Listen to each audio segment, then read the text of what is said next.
রেস্টুরেন্টের মতো উপরের দিকটা মচমচে আর ভিতরের দিকটা একদম জুসি রেখে মাছ ফ্রাই করার জন্য ছোট্ট একটা টেকনিক ফলো করতে হয়। কক্সবাজারের রূপচাঁদা মাছগুলো বিশেষ করে আমার খুবই পছন্দ, আর আমার বাচ্চারাও রূপচাঁদা মাছ অনেক পছন্দ করে, তাই এটা আমাদের বাসায় সবসময় ফ্রিজে রাখতে হয়। আর আমাদের এখানকার বাজারে রূপচাঁদা মাছগুলো এরকম আলাদা আলাদা একটা একটা করে পলি করে প্যাকেট করা থাকে, আনার পর সরাসরি ডিপে সংরক্ষণ করা যায়, খুবই সুবিধাজনক। যখন যে কয়টা খুশি বের করে একটু সময় ভিজিয়ে রেখে তারপর এরকম কেচি দিয়ে কেটে নেই, খুব সহজেই কিন্তু কেটেও ফেলা যায়। সাদা মাছ আর চিংড়ি মাছ কাটার সময় আমি সবসময় কেচি ব্যবহার করি, খুব ইজিলি মাছ কেটে নিতে পারি, আর মাছের ভিতর থেকে অনেক সহজেই ময়লাগুলো এভাবে টান দিলে একদম ফুলকা টুলকা সব সহ বের হয়ে আসে। যারা রেস্টুরেন্টের মতো মাছ ভাজা খেতে পছন্দ করেন, একদম মচমচে ক্রিস্পি, তাদের কাছে আজকের ভিডিওটা অনেক ভালো লাগবে। ভিডিও ভালো লাগলে শেয়ার করে টাইমলাইনে রেখে দিবেন, লাইক আর কমেন্ট দিয়ে জানাবেন কে কোন জায়গা থেকে ভিডিওটা দেখছেন। মাছগুলো কাটার পরে আমি একটু ভালো করে ওয়াশ করে নিচ্ছি। মাছ পরিষ্কার করে ধুয়ে নিলে কিন্তু মাছের স্বাদ কয়েক গুণ বেড়ে যায়। আর যদি আস্ত মাছ ফ্রাই করি তখন এরকম গাটা একটু চিড়ে দিলে ভেতরে ভালো মতো ভাজা হয়, খেতে মজা লাগে। আজকের মাছের সাইজগুলো মোটামুটি বেশ বড়, তাই আমি মাঝখান থেকে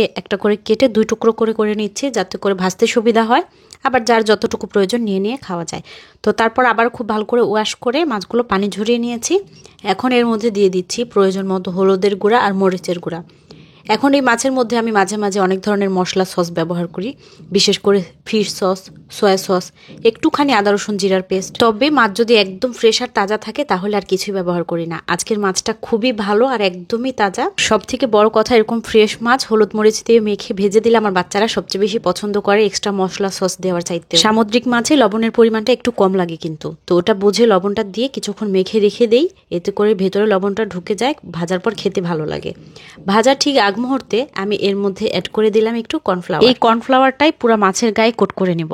এভাবে কর্নফ্লাওয়ার দিয়ে মাছ ভাজলে মাছের উপরের দিকটা একটা হালকা ক্রিস্পি ভাব হয় আর ভেতরটা খুব জুসি থাকে। এখানে কর্নফ্লাওয়ারের পরিবর্তে ময়দা ব্যবহার করা যায়, চালের গুঁড়াও ব্যবহার করা যায়। আমি সবকিছু দিয়েই ট্রাই করি, যখন যেটা আমার হাতের কাছে থাকে সেটাই আমি মাছ ভাজার আগে এরকম মাছের গায়ে একটু মেখে নেই। এতে করে মাছ মচমচা করে ভাজতে গেলে যে অনেকক্ষণ সময় ধরে ভাজতে হয়, ভেতরের দিকটা তখন ড্রাই হয়ে যায়।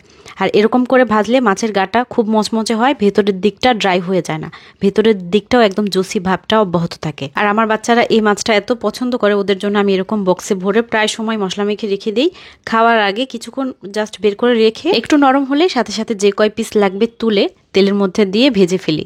বাচ্চারা খুব পছন্দ করে, আর আমাদের কাছেও এটা খেতে অনেক মজা লাগে। যে কোনো মাছ ফ্রাই করার সময় তেলটা একটু ভালো করে গরম করে নিলে মাছ ভাজাটা অনেক সুন্দর হয়, আর একটু বেশি তেলের মধ্যে মাছ ভাজলে মাছ ভাজা অনেক সুন্দর হয়। আজকে অনেকগুলো ভাজা পোড়া আইটেম ছিল, ওইগুলো করার পরে তেলটাকে ছেঁকে নিয়ে আমি এই মাছটা ভাজছি, এর জন্য তেলের কালারটা একটু কালচে দেখাচ্ছে। মাছের একটা পাশ খুব ভালো মতো ভাজা হয়ে গেলে মিডিয়াম আঁচে রেখেই উল্টে আরেকটা পাশ ভেজে তারপর তুলে নেই। এই মাছ ভাজাটা ভর্তার সাথে বা এমনি সাদা ভাত দিয়ে শুধু একটা মরিচের সাথে খেতে অসম্ভব মজা। আজকে চলে যাচ্ছি, দেখা হবে ইনশাআল্লাহ পরের ভিডিওতে। আসসালামু আলাইকুম।